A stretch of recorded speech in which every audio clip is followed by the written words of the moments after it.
Thanks, Robin. And it's so exciting to be in Brussels and in Europe. And this is very much my spiritual home. So I'm going to jump right in. We're going to go through this really quickly. There isn't much time. The most important, probably the most important, if not the most consequential keynote ever made. Steve Jobs launching the iPhone. And I went back and dissected this talk a little bit, thinking about what Steve Jobs, was thinking at the time and kind of calibrating expectations at that time for this new generation of product. If you remember, he introduced the iPhone really kind of as three different products, not telling everyone that it was one product initially, that it was a phone, that it was a widescreen iPod, a phone, and an internet communicator. And these, he said, we're going to introduce all these products. It's going to be done today, and they're all revolutionary. But we came to call these tentpoles, the key things that you base your product on. These are the things that you expect to be the winning use cases. iPod, telephony, browsing. But if you were to take your phone out today and look at what you are using it for, I did this exercise for myself. Sorry about the low contrast here. But generally, it's called screen time. And this is the apps and websites that I use the most. So number one here is YouTube, then finance, news, Safari's here, then Zoom and news on the BBC. Pickups, these are the reasons why I lift the phone, messages, YouTube, music, again, finance, and so on. And notifications, again, number one is messages. If you were to then do this for the whole world, and you'll see time use by categories, the number one is social media, followed by entertainment, and only then productivity, gaming, shopping, and so on. But my point is this, that none of these were the things that Steve put up as the key benefits of this new product, iPhone. Also, as I mentioned in another talk earlier, in terms of minutes of use, the iPhone is very much sort of short time intervals. So for all of his vision and all of his insights, Steve didn't know what people would do with the iPhone. By far, because social media didn't exist at the time in 2007 as such. But as a result, smartphones are picked up 58 times a day. iPhones are unlocked 80 times per day. 70% of the sessions are less than 2 minutes. 25% are 2 to 10 minutes. And the total screen time is nearly 4 hours. That's just the iPhone. 4 hours a day consumption of the new device that nobody asked for. So the point about this is that you don't know in advance what people are going to do with your products. If you look at, for example, all the metrics that matter for the iPhone is the number of overall devices, about 1.4 billion, all Apple devices, 2.2 billion. The Apple economy is growing to over 2 trillion, all the activities that are going on iPhone, to $2 trillion. And so we get the potential for 2030, 3 billion devices, 2 billion iPhones, 3 trillion hours of use, 1 trillion hours of social media, 73 trillion interactions, et cetera, et cetera. The 8th highest nominal GDP for this ecosystem. So the point to be made is that when Steve pointed out the 3 things that the iPhone would do, he didn't pick any of those. So it's very much a surprise what happened. Let's look now at another set of data. He said that he was happy to introduce new user interface here after the Mac with the mouse, the iPod with the scroll wheel. Here we have multi-touch.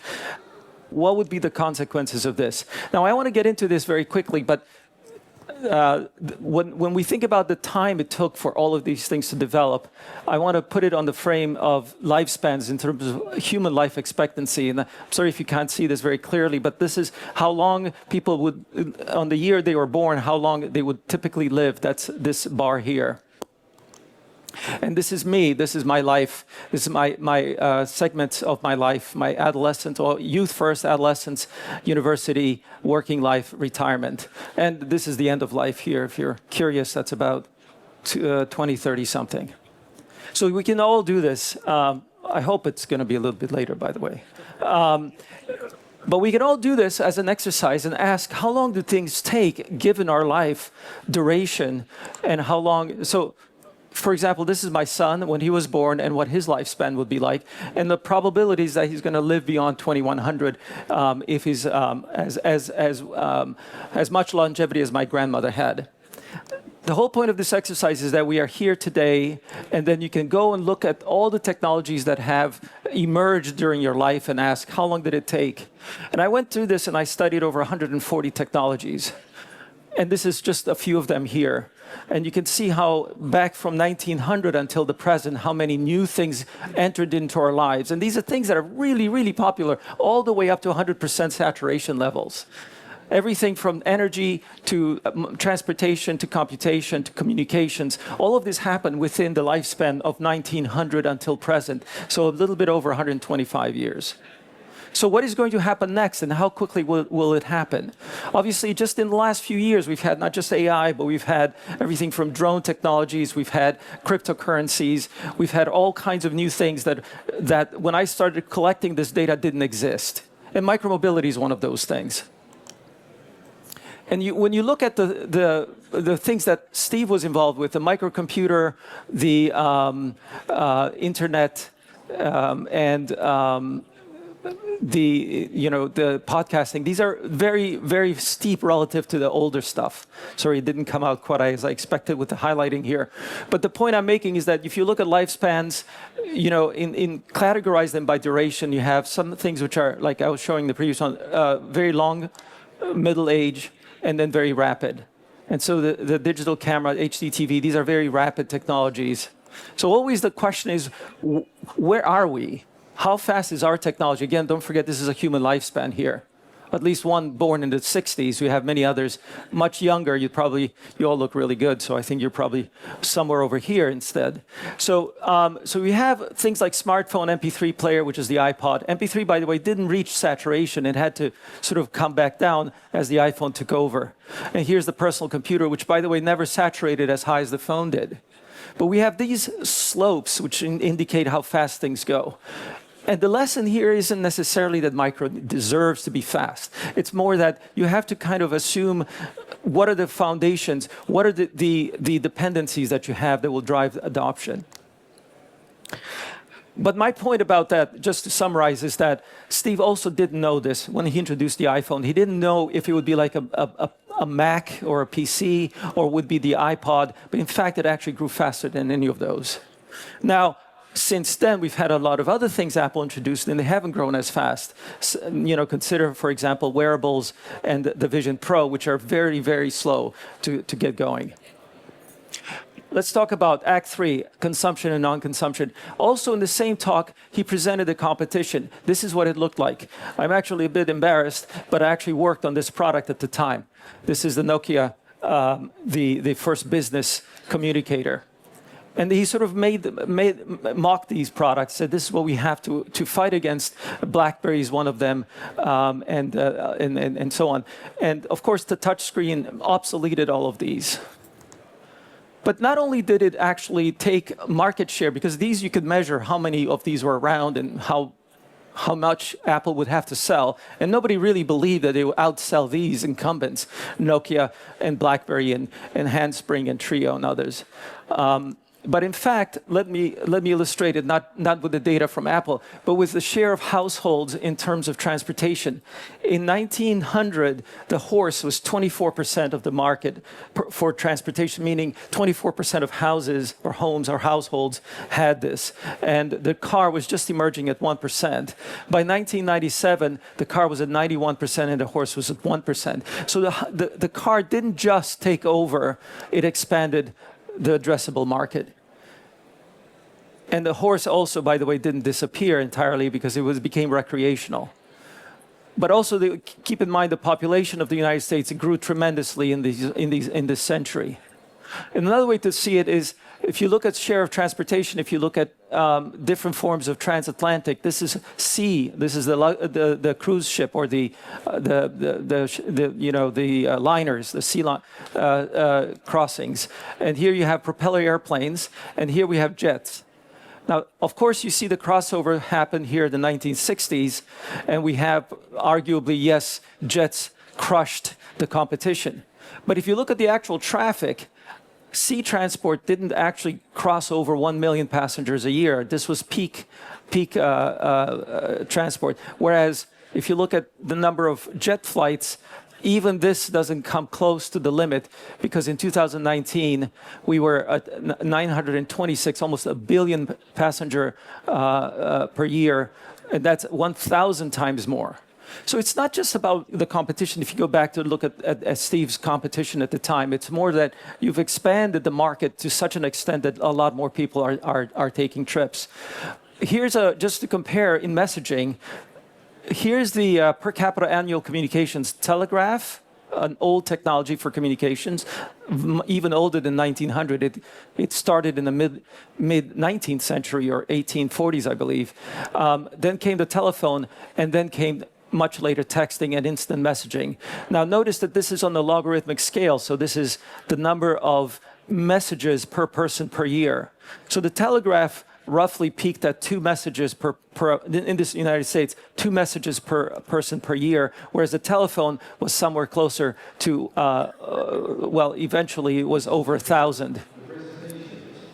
Texting, however, as you can see, is even higher by an order of magnitude, and I am even more beyond that. By the way, this is on the log scale. If you did it on linear scale and you look at instant messaging here, you can't actually see the telegraph. It's literally invisible.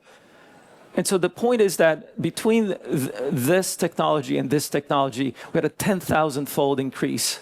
10,000-fold increase in the number of messages. Imagine what that does to our brains. You know, we used to talk by phone or maybe send long-distance messages by telegraph, and now we're communicating 10,000 times more per day. So again, the point is, Steve didn't know what the hell he was talking about. He didn't know how big this would get. He didn't know what the product would be used for, and he didn't know who the competition was. And we have theories to try to predict it, but it's really hard, even if you're very, very good at it. And I call these stories the tentpole versus the killer app.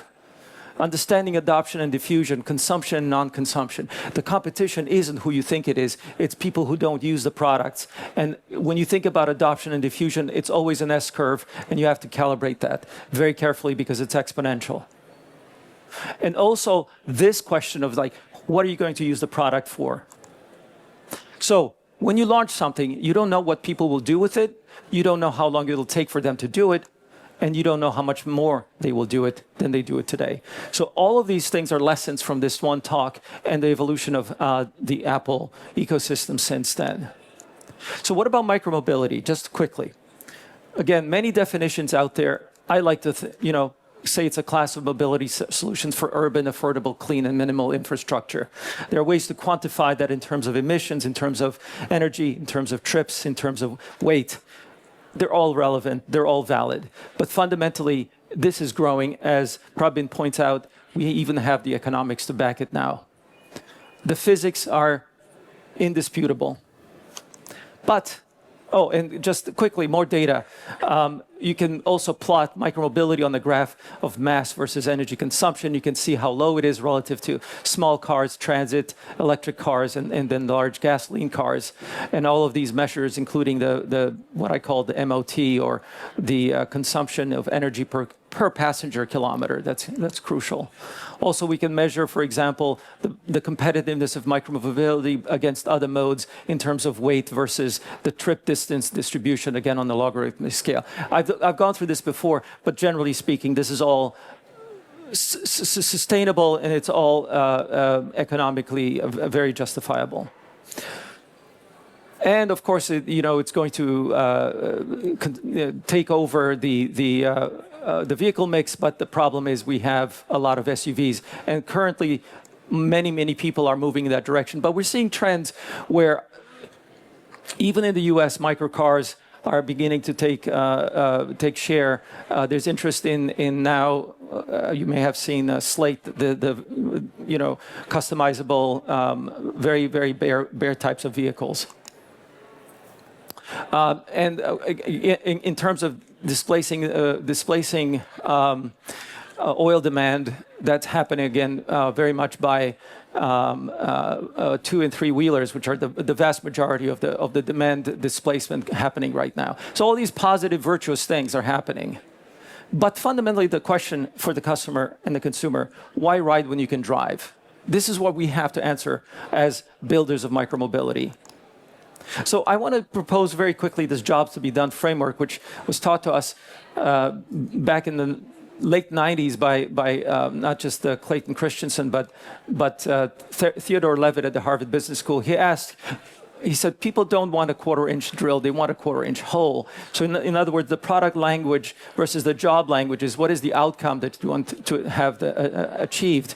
And the premise is simple. Customers don't buy products, they hire them to do a job. Products are enablers for desired outcomes. And so the fundamental question is all that stuff I've been telling you about, the metrics and the measurement and the quality and the virtue, it doesn't matter unless you're actually solving the problem for the customer. And when you define the categories, and I'm sure you hear this all the time, the categories are in terms of the number of wheels, the weight, the power of the powertrain, the various configurations and form factors. But when you define these categories, you're implying what people are buying the product for. Is it so? Should we do it by product attributes, or should we do it by customer attributes? For example, young versus old, male, female, etc., demographics. As we do this, implicitly, we're going to define how the products are going to be purchased. We're making a sort of a causal statement. This is the causality is because people are young, they're going to buy this. Perhaps not. Instead of measuring performance and demographics, what we should be measuring is jobs, or what is the outcome that people want to achieve. Structuring the market by terms defined in data that are easily collected obfuscates the right target. So this is sort of business speak, but fundamentally, it's not measuring the bike or measuring the person. It's looking at the map and deciding what people want to do. And this is why we have to force ourselves into thinking about categories of jobs, what people want to achieve. And for this, I want to actually bring yet another metaphor into the picture. Everyone's familiar with these modes of transportation, but they're for buildings, multi-story buildings. You have options. You have elevators. You can take up to the floor you need. You have stairs usually, and you have in some buildings escalators, especially public, large volume public buildings. You have escalators as an option, and these are just these are essentially infrastructure, but they're effectively modes as well. So the question should be, who takes which and why and when? Because the decision happens billions of times a day. And who uses the stairs, for example? In the real world, one London study has shown that about 85% used to stand rather than climb on the escalator. So let's go back to the escalator. Two modes of using that, standing and climbing. And what happens? People tend to actually stand on the right and climb on the left, sort of affording a little bit of space to those who are willing to climb. And what's fascinating, this is an electric form of transportation. It's essentially assisting those who are trying to climb faster. But 85% choose to stand. So it's essentially also the question of the throttle versus the pedal electric. By the way, up and down, there's a few more people who are willing to climb down than they are to climb up. But this is human behavior. This is data you can find. So who climbs the escalator? Then you shouldn't ask yourself, oh, geez, only 85% are willing 15% are willing to climb, so we should probably put a throttle in our vehicle. But maybe you should ask a different question. 75. This is again in another data set, but who climbs the escalator? The point is that perhaps this person is a better customer. Perhaps the person who climbs is willing to put an effort into the journey. Perhaps that person tends to be a leader. Perhaps that person tends to actually exhibit the higher income. And that is the person we want to choose. And we would charge extra for that. Think about this model. You have an escalator, you have a gym, and someone is there using a Stairmaster where someone just stands in an elevator. It's a little bit funny, right, that this could be an option. But in fact, we tend to pay for gyms and to do this, and we tend not to pay for using the elevator. The fact is that people are willing to put sweat into a journey. People are willing to sacrifice. And that maybe is a very interesting indicator for micromobility. This isn't about making things very easy. Maybe it's a little bit about making things a little bit cheaper. But it's actually to identify people What we do by building products is select our customers. They select us, but we select them as well. And what we're finding out is that the people who use micromobility are the sort of people who are willing to pay for the exercise of selection of difficulty. Some choose to climb the escalator, some choose to stand. And those who stand give way, even if the escalator was not designed to be used the way it is. It was designed for standing only. Even though it's very crowded, even though it's less efficient, even so, those who stand make way, and we give way to the climbers. We give them space because they are making an effort. We have chosen to allocate space to those on the escalator who are making an effort. We honor them. And for the same reasons, some choose a sailboat and some choose a speedboat. Why would you do that? And for the same reason, some choose to surf and some choose to sit and watch. The surfers don't do it because it's easy, they do it because it's hard. And that's why we give them space and honor and glory. So ask, who do you want to as a customer? What is the job you're being hired to do when providing a product that requires a little bit extra work, a little bit extra sacrifice? I think we have a unique position, not just as builders, but as those who indicate to society a better way forward. It's pretty profound. Anyway, thanks very much.